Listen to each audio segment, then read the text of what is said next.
What the heck is really happening in the world of real estate, especially in Detroit? When is the market going to be crashing? And is now a good time to buy or sell, or should you just hold on and wait on the side of the fence? And how the heck did we get here anyway? These are all things I'm going to be addressing in this video, giving it from my opinion and some fact-based things about the industry. And if you stay to the end, hopefully I'll be wrapping the bow on all of it.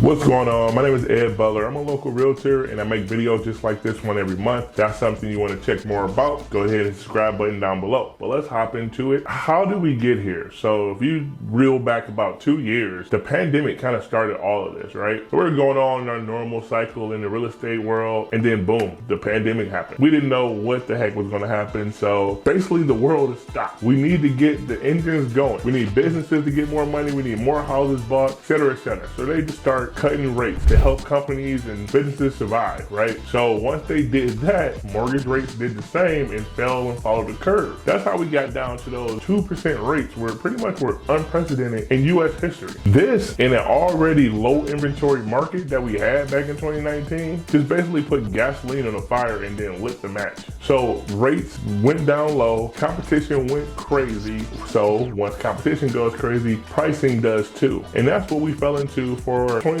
all the way into 2021. And we reached a point where people were looking at 4% mortgages and like, I don't know if this is a good deal for me or not, which is absolutely crazy because 4% is definitely one of the lower rates in history still. So all in all, the savvy people that were in the market before, they recognized what was going on and they were just throwing money out there to figure out how much houses they can get and upgrading their houses. And people were, hey, this is the best time to sell. So they were offloading their houses. Then as we got back to some semblance of normalcy, the rates started to continue to rise, and with that, slower and slower and slower the market churned. All the way up until pretty much we got a pretty big halt in the late 2022 going into 2023. That's when rates rose to about, call it 5-6%, and people were like, all right, the party's kind of over, it's not that great. Then it went to 6.5-7%, and people were like, whoa, what's going on? Rates are way too high. This last year, my cousin got a 3% rate. What the heck's happening? I'm just gonna wait for that to happen again. They were forgetting the fact there were existential reasons for rates getting that low and that we don't have that at play in the market right now. This also caused hyperinflation. So the Fed had to find a way to cool things off. So they made it harder for businesses to borrow money and they made it harder for you to borrow money. So trying to slow down the inflation of that money and get back towards some normality. And that's pretty much what we faced the entire of 2023 is the Fed just holding the rate pretty high, cranking them up, just trying to cool everything off and get everybody just to chill a little bit. Actually represented a crash, whether people realize it or not. Because at those interest rates, it would take us dropping the price almost 50% to be able to get the same monthly payments that we were able to do with those rates. It just wasn't on the house price. So people didn't really recognize that they were waiting all these years for a market crash. And then the prices in 2020, 2021 stayed the same and went higher. But if you looked at them from a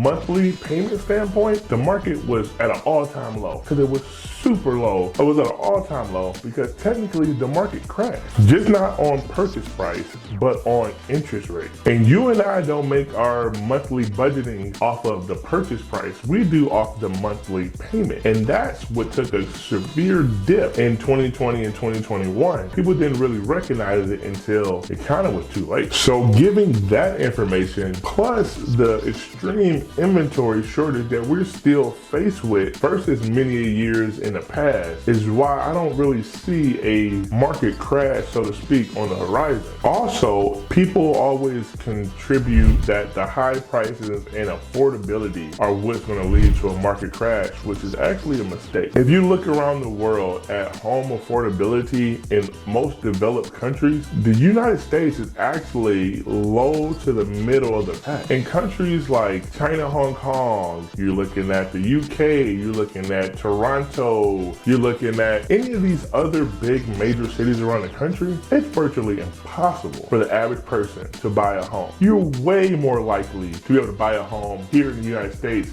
than in any of those other countries. And so you have to look at it through a different lens, not just the lens of us here in the US. Yes, it's tougher than it used to be here in the United States. That's only going to get worse, but it's not to the point where it's been unheard of or not seen before. And many of the countries and cities and around the world are facing that currently. So I say all that to say this: the United States has much more runway to go before you reach a home unaffordability macro problem. It's definitely tough for the average person to get the home they want, but not necessarily impossible for them to get a home. And that's a huge difference that people forget about having, especially here in Metro Detroit, where we have some of the most affordable homes in all of the country, but people still complain about the pricing. Which brings me to my next point: Detroit and Metro Detroit. The tale of two cities, because Detroit has its own housing market and then Metro Detroit has its own as well. The two are not together, a little bit, but not 100%. So Detroit actually outpaced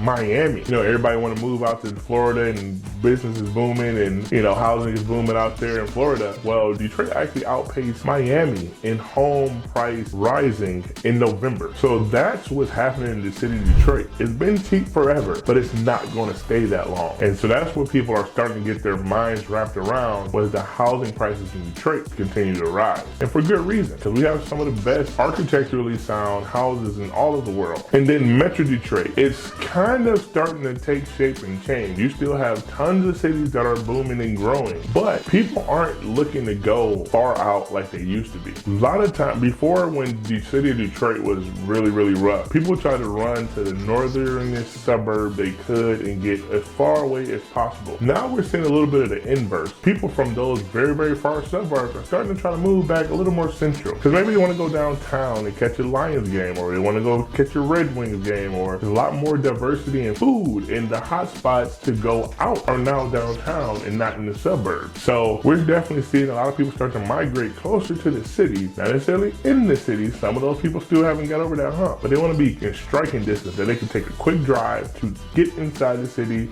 enjoy it, and then go back home. All right, now here's my outlook for 2024. We've already started to see it in the early Q1 of 2024. I even started to feel it in late Q4 of 2023. Interest rates are coming down. I think they're down to the lowest point that they've been in probably a year and a half. So since early 2022, as of right now, according to this video, we're in the mid sixes. And it's estimated that over the next 6 to 8 months, we're gonna see at least 3 to 4 more interest rate cuts. You gotta remember, we're in an election year too. What do politicians want to see most is lower gas prices, lower interest rates to present a bustling economy. So if you go back and look at any election cycle over the last, I don't know, few decades, interest rates and gas prices always come down. It's a little bit in election year. We also are seeing that the Fed has curbed inflation to a little bit. It hasn't went down, but it's stabilized a lot. It's not shooting up like a hockey stick anymore. Starting to stabilize, coming down slowly but surely. So they kind of think they have a hold on it. So there's no reason for them to, you know, use external forces to keep rates high. They want to make sure that we don't, you know, end up crashing the economy or having a very, very tough recession. So they're starting to ease up a little bit so that people can move along with businesses, trades, and